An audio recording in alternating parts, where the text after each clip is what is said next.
ভাই দিন শেষে যেই যেতুক, ভাই আমরা গরিব মানুষ, কাজ কাম করে খেতে হবে,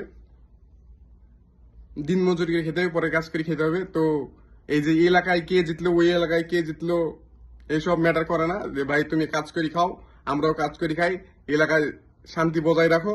যে আমার পার্টি জিতিছে, তোমাকে মারবো, তোমার পার্টি জিতবে, ও তোমাকে মারবে, এ হওয়ার দরকার নাই তো ভাই।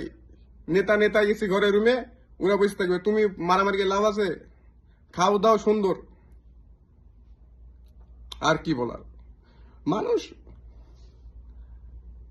মানে কি বলবো, সারাদিন মাছ উদারে একই দিন চলে গেল। পুরোটা দিন দেখছি এই ভোটের খবর, ইয়াই এবার জিতবে। আবার কেউ কেউ এগুন দেখি রং বদলে দিয়েছে, তৃণমূলের ভালো ভালো কর্মী এটা এগুন দেখি বিজেপিতে যোগদান দিয়ে দিয়েছে অনেকে। আবার কেউ কেউ বলছে না, এখনো পরিস্থিতি দেখি কি অবস্থা তারপর হব। না, ব্যাপারটা তো সুন্দর ভাই।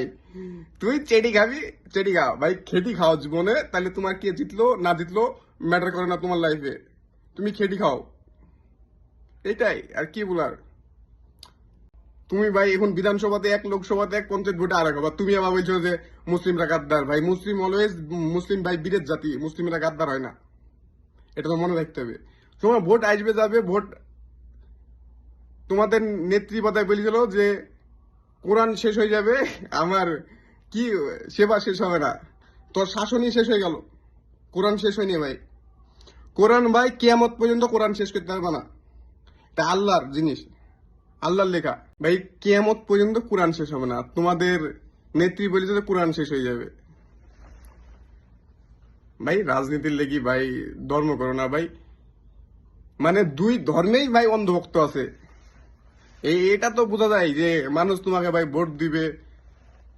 ভাই তোমার মসজিদ করি কি তুমি ভোট পাবা? মসজিদ করি কি তুমি? তুমি মসজিদ করছো ঠিক আছে, মসজিদ লিখে ভোট দিবা।